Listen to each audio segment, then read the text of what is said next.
ಅವರು ರಾಜಕಾರಣಕ್ಕೆ ಬಂದ ನಂತರದಲ್ಲಿ ಅವ್ರು ನಿರಂತರವಾಗಿ ರಾಜಕಾರಣದಲ್ಲಿ ತೊಡಗಿಸಿಕೊಂಡಂತವರು ಹಲವು ಖಾತೆಯನ್ನು ನಿಭಾಯಿಸಿದ್ರು. ಯುಟಿ ಖಾದರ್ ಅವ್ರ ಕಡೆನೂ ಕೂಡ ಗಮನ ಹರಿಸಬೇಕಾಗುತ್ತೆ. ಪ್ರಸ್ತುತ ಸಿದ್ದು ಸರ್ಕಾರದಲ್ಲಿ ಈಗ ವಿಧಾನಸಭಾ ಸ್ಪೀಕರ್ ಆಗಿದ್ದಂತಹ ಯುಟಿ ಖಾದರ್ ಅವರು ರಾಜ್ಯದ ಇತಿಹಾಸದಲ್ಲೇ ಸಭಾಪತಿ ಹುದ್ದೆಯನ್ನ ಅಲಂಕರಿಸಿದ ಮೊದಲ ಮುಸ್ಲಿಂ ನಾಯಕ ಇವರು. ಇನ್ನು ಬಹಳ ಮುಖ್ಯವಾಗಿ ಮಂಗಳೂರು ಅಂದ್ರೆ ಉಳ್ಳಾಳ ಕ್ಷೇತ್ರವನ್ನ ಪ್ರತಿನಿಧಿಸಿದ್ರು ಯುಟಿ ಖಾದರ್ ಅವರು.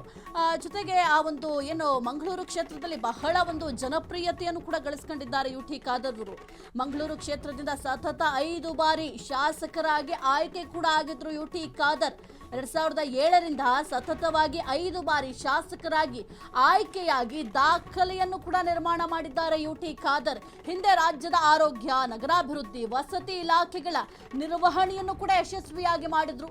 ಕಾಂಗ್ರೆಸ್ ಪಕ್ಷದ ಶಾಸಕಾಂಗ ಪಕ್ಷದ ಉಪ ನಾಯಕರಾಗಿಯೂ ಕೂಡ ಸೇವೆಯನ್ನ ಸಲ್ಲಿಸಿದಂತಹ ಕೀರ್ತಿ ಅವರಿಗೆ ಸಲ್ಲುತ್ತೆ. ಕರಾವಳಿ ಭಾಗದಲ್ಲಿ ಅತ್ಯಂತ ಜನಪ್ರಿಯ, ಜೊತೆಗೆ ಸೌಮ್ಯ ಸ್ವಭಾವದ ನಾಯಕ.